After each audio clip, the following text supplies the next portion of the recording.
For Sunday, January 20th, you found the Georgia Gang. Topping our agenda this week, new Governor Brian Kemp wants to upgrade schools and take down gangs. Atlanta feeling the pinch of the federal government shutdown. And at City Hall, an attorney wants to finesse the city council. Some of the stories up for grabs on the Georgia Gang.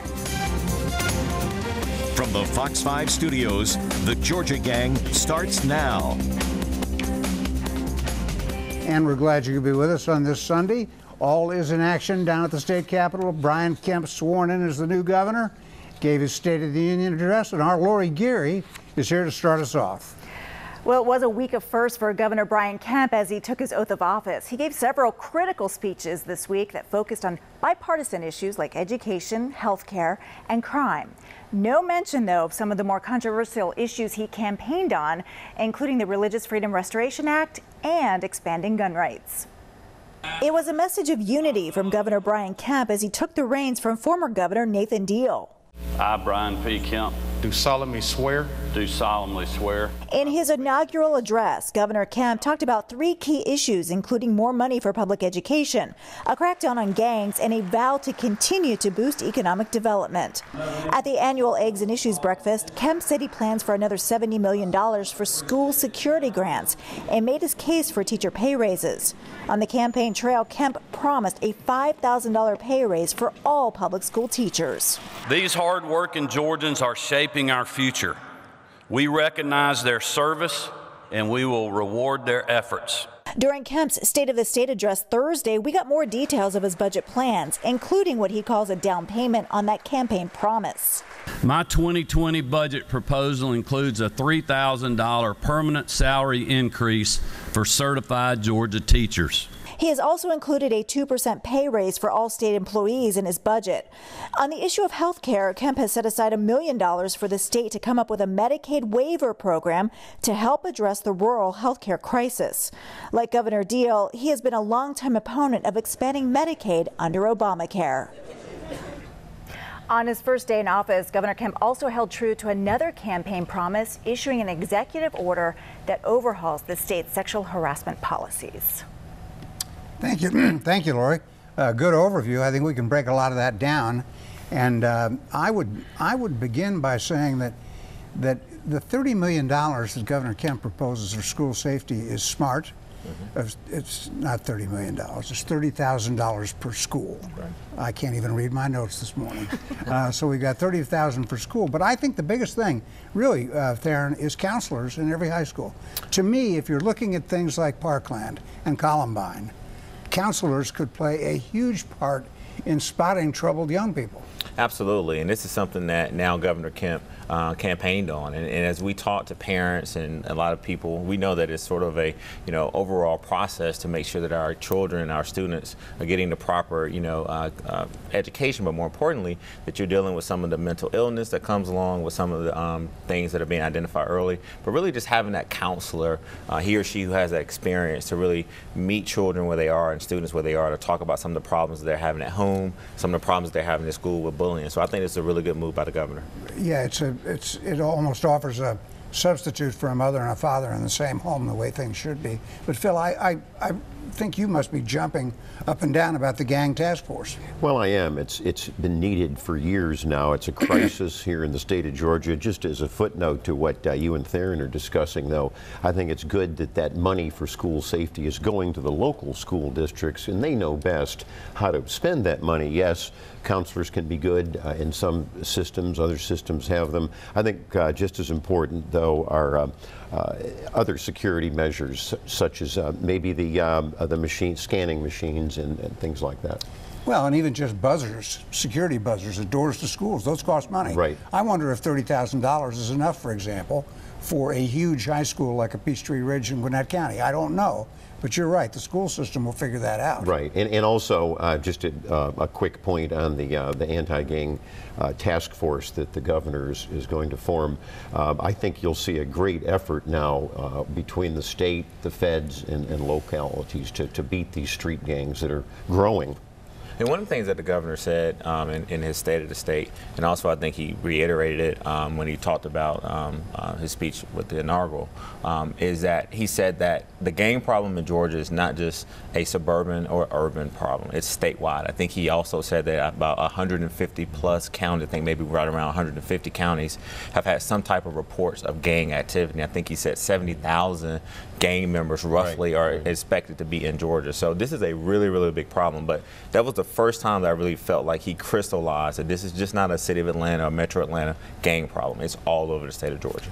And Laura, you mentioned in your report the teacher raises, and of course we anticipated this, but he's going to phase them in, starting with, you said, $3,000 the first year? It's $3,000, and I think teachers were pleasantly surprised that, you know, he came forward with this campaign promise, but we knew from Speaker Ralston that this was going to be a gradual phase-in because of the budget numbers, and so $3,000 to start. But also the big news was a 2% pay raise for state employees. Right. Now, also on the money side of things, another thing that Brian Kemp talked about during the campaign, this time in concrete, seeking a waiver from the federal government on expanding the Medicaid program, presumably, guessing with a work requirement for the able-bodied?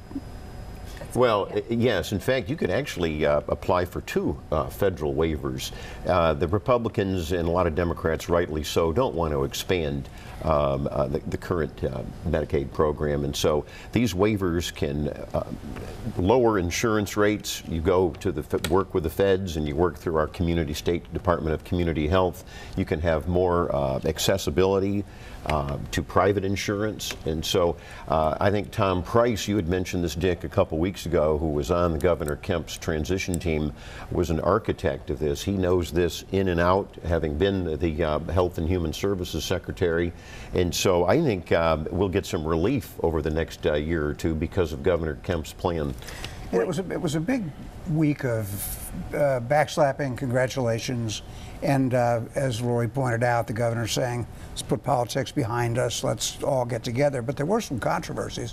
One funny one to me was, Phil, your state senator, Jen Jordan of Sandy Springs, was on Facebook exulting over the fact that she'd gotten a good committee chairmanship, that she was happy, even though her party is in the minority, that the new Lieutenant Governor, Jeff Duncan, and his leadership team had given her this wonderful assignment.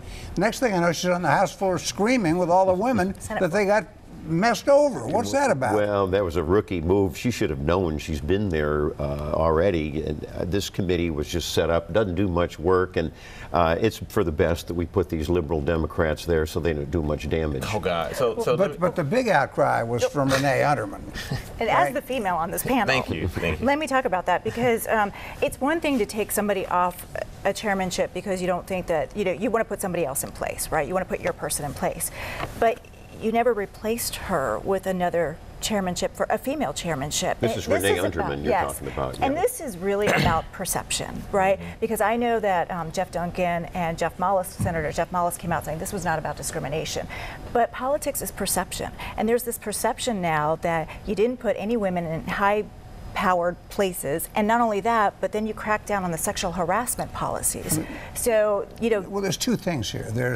First of all, Renee Unterman is the most visible Republican woman. In Gwinnett County, which is now blue. Right, and most of the women in the General Assembly, and especially in the state Senate, are Democrats. Well, remember, Jan Jones is one of the most powerful Republican women in the General Assembly. Yeah, but I'm talking about these chairmanships. I understand. And we're talking about the Senate. Yeah, I understand, but I'm talking about Republican and women Renee in general. Unterman is suspicious to the leadership on the certificate of need question that we discussed last week. So there are lots of political reasons. And she also supported Casey Cagle over Brian Kemp. Well, there you go. But I want to echo Lori's point. What you saw, and let me defend Jen Jordan for a second. Yes, I think that she did, sort of talk about how she got this chairmanship. And then I'll tell you this, in the minority party get a chairmanship, we should be happy, right? Because you just want balance. It's not that Democrats want to have more seats. But I do think that the point that she made was when a bipartisan group of women in the state Senate went down to defend Renee Unterman's comments. And let me just tell you this, for those of us who work with Senator Renee Unterman, she is a firecracker. I mean, she is a person who I think is not going to go away. And she made some legitimate points. Now, there was also some responses by the leadership, but more importantly, I think that this is not going to be an issue that's going to go away. So let's not underscore the bipartisan group of women who really came to the senator's defense. All right, to the defense of the one state senator. It gets all confusing. Well, We gotta get out. it's two Republican state senator women. Senator Kirkpatrick is Right, also. Kay Kirkpatrick gets a chairmanship. Renee Unterman gets a lesser chairmanship. Right. I think we backed into the story. Maybe that'll help explain it. All right. When we come back, we'll turn our attention to City Hall and terrorism. Not related. Stay with us.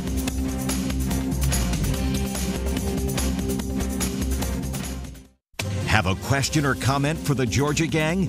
Email them at georgiagang@foxtv.com. Now, this broadcast has put a lot of attention on the U.S. Attorney in North Georgia, B.J. Pack. We've been talking about him in relation to the City Hall corruption investigation for more than 2 years. But this week, out of the blue, B.J. Pack announces filled the indictment of a allegedly homegrown terrorist who wanted to attack the White House with some sort of a rocket. Well, that's right. It was a 21-year-old from Cumming, Georgia, radicalized. There's no alleging that this is a radical Muslim. What is alleged by the U.S. Attorney is the fact that this was someone who wanted to get explosives and to try to blow up part of the White House. And so I think it's a great example of local, state, and federal coordination. You know, there's some sanctuary cities that don't want to cooperate, for example, with immigration, customs, and enforcement.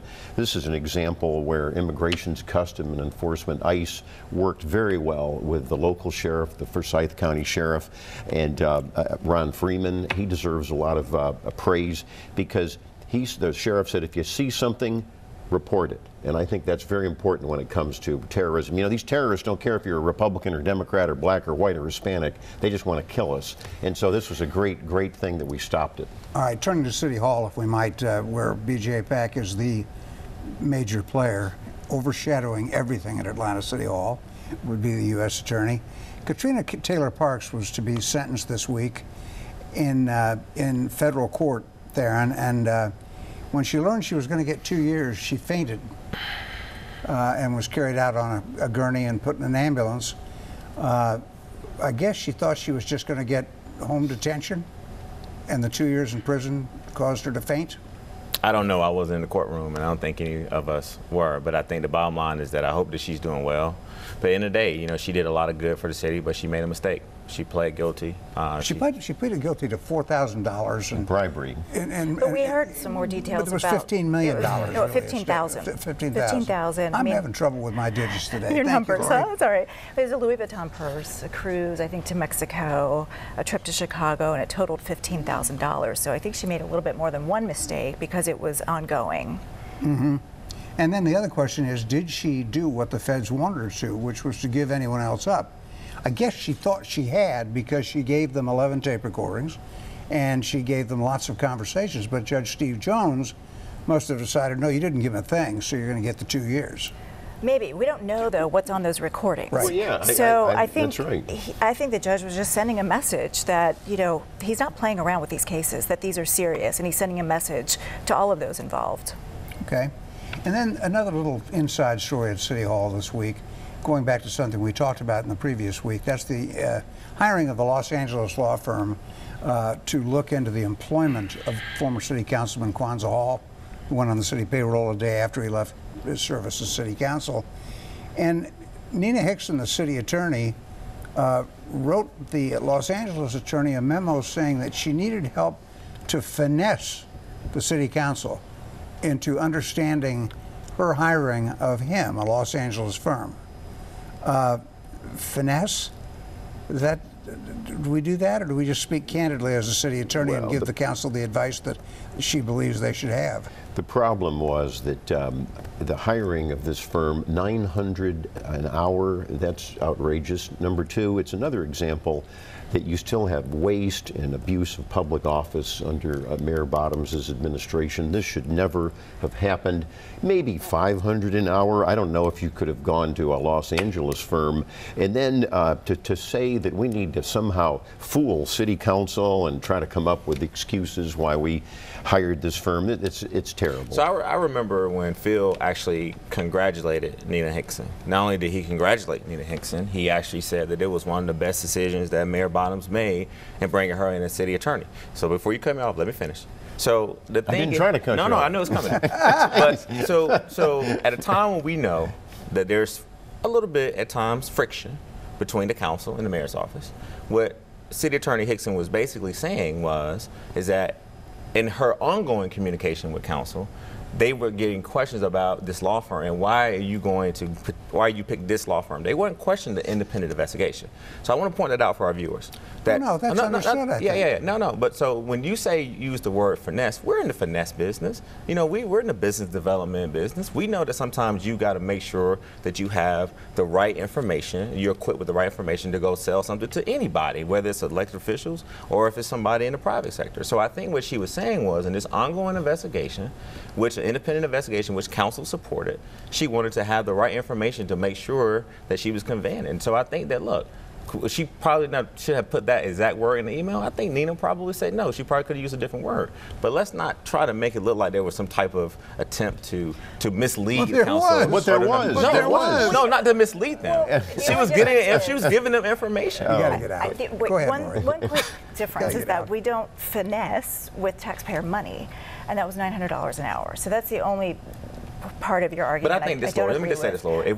If we get into this business of cherry picking, and we know a lot of law firms, we know a lot of people that we are associated with that build a city. You admit that was expensive. You admit that was very expensive. I think that we got to get out. Yeah, I just think that, again, let's stay to the focus of the intent of what the firm was doing. And by the way, as a footnote, our rule here, too, is we praise people when we think they're right, and we criticize them when we think they're wrong. Yeah, you praise Nina. So all right, I don't lose control. We got to get out. And she deserved it. We got to get out. She Stay with deserved us. it then, Come but on. not now. Enough. When we come back, Fulton County joins the outrage business. Join the discussion on the Georgia Gang Facebook page and watch past episodes on the Georgia Gang YouTube channel. The Fulton County Commission joined the outrage business this past week, voting to increase their travel budgets for individual commissioners from $12,000 to $50,000 a year. Defend that one, Theron. $50,000 is a lot of money. I'm not in the defense business. I don't defend everybody. No, look, and I know Phil is going to point this out, that I think Commissioner Ellis and Commissioner Liz Hausman voted no. But I think that the case that was being made is that these commissioners, they travel not just around the state of Georgia. I mean, they go to different conferences. And these are conferences and different events where they're trying to bring business to the county and do different things. So, look, is it a little bit of a big increase? Probably, but I'm sure that they had justification on why they needed a little bit more travel expenses to go promote the county across the United States. I actually basically agree with that. Oh, wow. I think it was not probably, I would take that word out, it was excessive. Phil. But you do need, you need to go to conferences to educate some of these commissioners that don't know what the heck they're doing half of the time. Well, but if you compare But couldn't it be it on an as-need basis, right? If you compare it to other counties like Cobb, $50,000 total compared to Fulton's new budget, which is $350,000, Gwinnett is $41,000. I think the little PR advice that I can give from a former reporter from a background is don't give the media a reason to dig, because now all of these members of the media are going to start digging into travel budgets. You know, where are they going? How are they using the money? It just kind of puts up a red flag. Okay, and one more quick Fulton County reference. We were waiting on this. Lynn Riley, the State Commissioner of Revenue, has filed an appeal over to the cab judge's ruling that the Fulton County Tax Digest was collected properly in 2017. I still think the county is going to have to, when that reaches the Georgia Court of Appeals, I think you're going to see the county have to rebill for 2017, which I don't think will make taxpayers. And it's a shame that this couldn't have been settled out of court. I'll agree with you there, I guess. Now, the shutdown. It hasn't affected me. Has it affected any of you in any way yet, the government shutdown? Yeah, it has. When I go to the airport the other day and I got to wait for 3 hours. And this is an emergency. This is a shame. I mean, you brought it up. I'm going to go there. This president and some members of Congress need to get together and just work this out. I mean, when you got TSA agents, you got other people who are federal employees who are going to work basically not knowing if they're going to get paid or not. None of us will go to any job and not get paid. So this is a catastrophe. Now, the House has voted on this 8 times. They have sent 8 bills to the U.S. Senate that basically will prevent the shutdown with no national security stipulation. Yeah, and so it's not just Donald Trump. It's Nancy Pelosi. No, it's Senator Mitch McConnell, the Senate leader, because the Senate refuses to take any of these bills. They have passed 8 bills. I want our viewers to know that the Democratic-led House are doing their part. With no border security whatsoever, Nancy Pelosi refuses to negotiate there, and you forgot to tell the viewers. She's been to the White House more now than she's ever probably gone to president to negotiate. And he walks out of the meeting. Trump leaves the meeting. As you just pointed out, the shutdown is particularly perilous to Metro Atlanta because of the coming of the Super Bowl in 3 weeks. Yes. We're going to have all these out-of-town visitors, and it wasn't a good week if you think about it, because I thought, Theron, you might be mentioning the MARTA derailment at the airport station, where MARTA dropped the ball there. That as of Friday, they didn't really know what caused it. We can't have any of that during the Super Bowl. No, and I think, thank goodness it happened this week and not, the next 2 weeks, and let's hope it doesn't happen again. But that just puts a spotlight again on MARTA, that it's got to be, whether they need more state funding to check out and inspect these trains, but it just puts MARTA in a bad light right now. But in terms of the shutdown, I think it's time to grow up. And everybody needs to come to the table and negotiate, because, I mean, these people who can't pay mortgages or car payments, it's devastating to them. Well, it's particularly devastating in Atlanta with the sight of the Super Bowl coming so quickly. And you wonder if the full measure of federal security will be there to join with local security the way they've planned. Everybody says it will be. But I don't know when you've got but one other thing, we're the unpaid Georgia gang, employees. So let's get outside of Metro Atlanta. Let's talk about the people that have got to get permits with the EPA to open up, environmental businesses. Let's talk about the USDA. People in our agriculture community that needs that cooperation. They need those workers there to push those permits and all those things through. So it's not just the airport. True. That is true. It's feeling the effects. If it cannot go into February, I think everyone in both parties agree with that. I think we all are in agreement that Congress needs to negotiate, but we're at a standstill. And yes, both sides deserve blame, but Nancy Pelosi had no business going on a junket. She should be negotiating and cutting a deal. I'll take the last word. It's the Democrats who didn't accept President Trump's invitation to go to the White House and negotiate on this. Well, and then for Pelosi to insult the president and not want him to come to a State of the Union address in the House chamber, that just throws cold water on what we're trying to do. This is the Trump shutdown. That's ridiculous. We've got to get out. When we come back, winners and losers.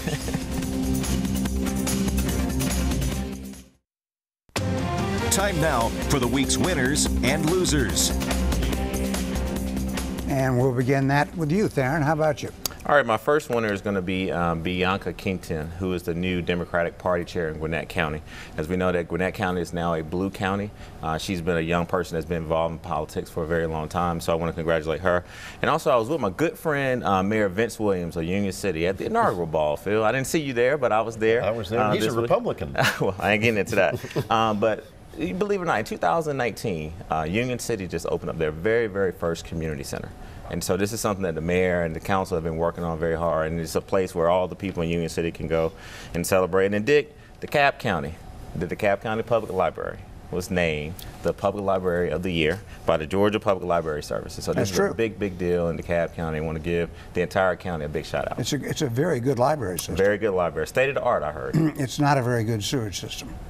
That's a story for another day. Phil, go ahead. Well, actually, I agree with Theron with Union City and Mayor Williams as winner.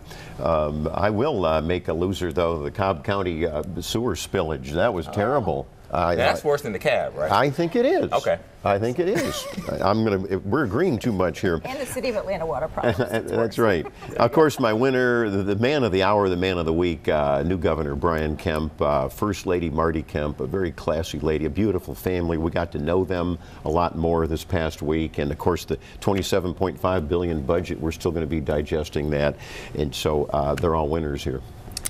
Lori. I'll agree with Phil because we know there will be criticism for Governor Brian Kemp probably in the weeks and months to come. So I'll say he was a winner because he had a great week and a message of unity.